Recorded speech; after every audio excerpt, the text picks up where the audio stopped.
ఆయనను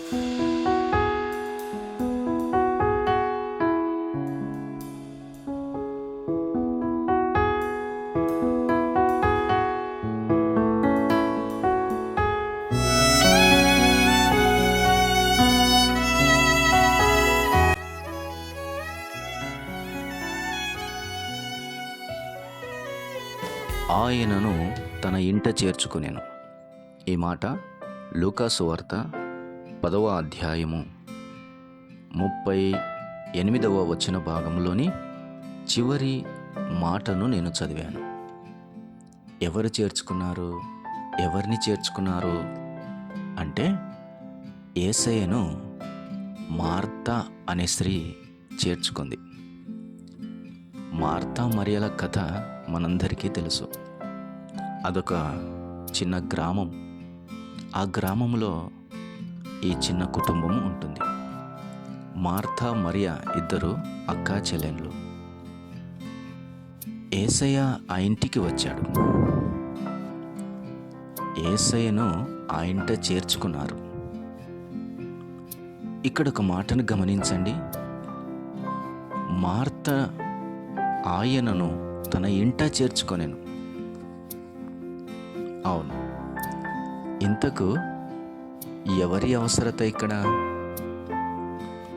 యేసయ్యకు లేక ఆకలితో దాహంతో వెళ్తున్నందుకు, కొరతగా ఆయన ఉన్నందుకు ఆయనను చేర్చుకుందా? లేక ఆమె ఇంట్లో ఏదైనా కొరత ఉండి ఆ కొరత తీర్చడానికి రండి అని ఆయనను చేర్చుకుందా? ఆలోచన చేయాలి. ఆయనను చేర్చుకుంది. అయితే ఆయన దగ్గర లేదామె. ఆమె విస్తారమైన పనిలో పడింది. బహుశా ఆ పని యేసయ్యకు ఏదైనా చేసి పెట్టాలని ఉద్దేశంతోనో మరేమో తెలియదు. ఆ పని అయితే విస్తారమైనది. అయితే యేసు ప్రభువారు అన్నారు, మార్తా, ఇవన్నీ పనులు అవసరమైనవి కావు, కొన్ని పనులే అవసరమైనవి. కాబట్టి కొన్ని చేయి, అన్నీ వద్దు అన్నాడు. అవసరమైనది ఒకటే అన్నాడు, ఉత్తమమైనది ఒకటే అన్నాడు. కొన్నిసార్లు మన ఇండ్లల్లో అవసరమైనవి గుర్తించాలి, ఉత్తమమైనవి గుర్తించాలి. నా మాటను అర్థం చేసుకోండి. ఉత్తమమైనవి గ్రహించాలి, అవసరమైనవి గ్రహించాలి. కొంతమంది ఉత్తమమైనవి గ్రహించి అవసరమైనవి వదిలిపెడతారు.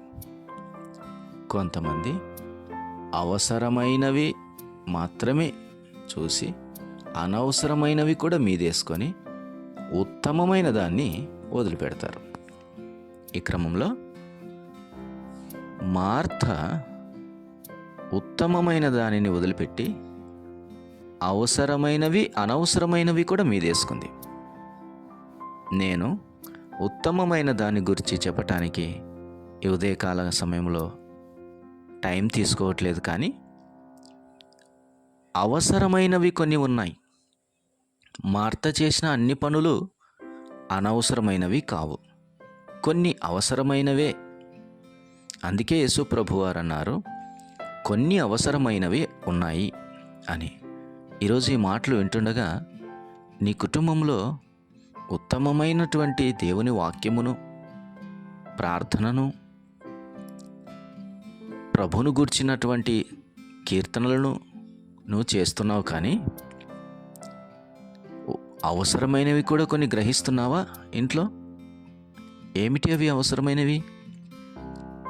కొంత నీళ్ళుండాలి, ఆహారం ఉండాలి, వస్త్రం ఉండాలి. ఇవే కదా. వీటిలో కొన్ని అనవసరమైనవి కూడా ఉంటాయి. మార్త అనవసరమైనవి కూడా పెట్టుకోయింది. అందుకే విస్తారమైన విచారం. ఈ రోజుల్లో తినటానికి చక్కటి భోజనం ఇంట్లో చేసి పెట్టుకుంటే సరిపోతుంది, కానీ ఎక్స్ట్రా ఆలోచన చేసామనుకో అవి అనవసరమైనవి. ఉదాహరణకు ఒక ప్రార్థన కూడిక నీ ఇంట్లో జరుగుతుంది. అప్పుడు నువ్వేం చేయాలి? ఏదైనా సింపుల్ మీల్ అరేంజ్ చేయాలి. అలా కాకుండా విస్తారముగా పెట్టడానికే ఆలోచించేస్తూ వాక్యం వినకుండా ఉంటూ ఉంటావు. వాక్యానికి సమయం ఇవ్వవు, పనుల్లో పడిపోతావు. ఏమన్నా అంటే నేను ప్రార్థన పెట్టించాను అని అనిపించుకోవటానికి, నేను చాలా వండి పెట్టాను అని అనిపించుకోవటానికి, వచ్చిన వాళ్ళకు నేను ఇంత పెట్టాను అని అనిపించుకోవటానికి. ఇది అనవసరమైనదని మార్తకు దేవుడు చెబుతున్నాడు. ఈరోజు అవసరమైనవి కూడా గుర్తించటానికి చాలా ముఖ్యమైనటువంటి అంశం. కుటుంబంలో కనీసం కూడా లేకుండా కొంతమంది ఏం చేస్తుంటారంటే ఎప్పుడూ బైబిలే, ఎప్పుడూ ప్రార్థనే, ఎప్పుడూ వాక్యమే, ఎప్పుడు పాటలే, ఎప్పుడు భక్తే భక్తే భక్తే అన్నట్లు కనపడుతుంది. హలో, అలాంటి భక్తిని దేవుడు కాదనట్లేదు. అవసరమైనవి కొన్ని ఉన్నాయి, వాటిని తీర్చాలి, ఖచ్చితంగా తీర్చాలి. నువ్వు చేసే ప్రార్థన, నువ్వు చేసే విజ్ఞాపన, నువ్వు చేసేటటువంటి వాక్య ధ్యానం అవి ఎక్కడికి పోవు, నీ వద్ద నుంచి తీసివేయబడవు. దాని వలన లాభం తప్పకుండా వస్తుంది. అది మరియకు బోధించాడు, అది మరియను గురించి తెలియచేశాడు. అలాగూ నీ భక్తికి రిటర్న్స్ ఉండవు అనటానికి ఏం లేదు. తప్పక దేవుడు తగిన ఆశీర్వాదం ఇస్తాడు. అయితే కుటుంబంలో అవసరమైనవి కూడా కొన్ని ఉన్నాయి. భార్య వండి పెడుతూ ఉన్నప్పుడు భర్త తీసుకొని రావాలిగా కొన్ని. అలాగే భర్త ఆఫీస్కి వెళ్తున్నప్పుడు భార్య కొన్ని చేసి పెట్టాలి కదా. అలాగే పిల్లలకు కావలసినవన్నిటినీ ఏర్పాటు చేయాలి కదా. వీటన్నిటినీ మనము బాధ్యతను నెరవేర్చవలసిన వారమై ఉన్నాము అని తెలియచేస్తూ ఉంది. ప్రేమైన దేవుని వారలారా, భక్తి ముసుగులో కుటుంబ అవసరతలు మర్చిపోకూడదు. కుటుంబ అవసరతలే ఎక్కువని అనవసరమైనవి కూడా మీదేసుకొని ఉత్తమమైన దానిని వదిలిపెట్టకూడదు. రెండిటిని బ్యాలెన్స్ చేసుకోవాల్సింది. అవును, ఉత్తమమైనవి, అవసరమైనవి అని ఈ పాఠ భాగంలో యేసు ప్రభువారు చెప్పారు.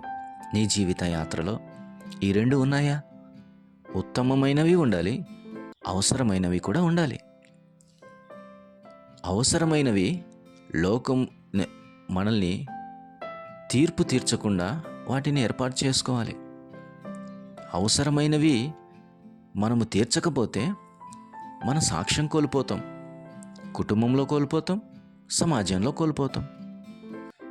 అలాగే ఉత్తమమైనవి చేయకపోతే మనము దేవుని ఎదుట సాక్ష్యం కోల్పోతాం, సంఘం ఎదుట సాక్ష్యం కోల్పోతాం.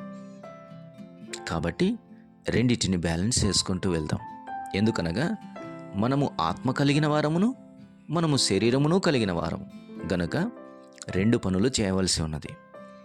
శరీరమునకు అవసరమైన వాటిని సమకూర్చుకొనటానికి కష్టపడి పని చేయాల్సిందే.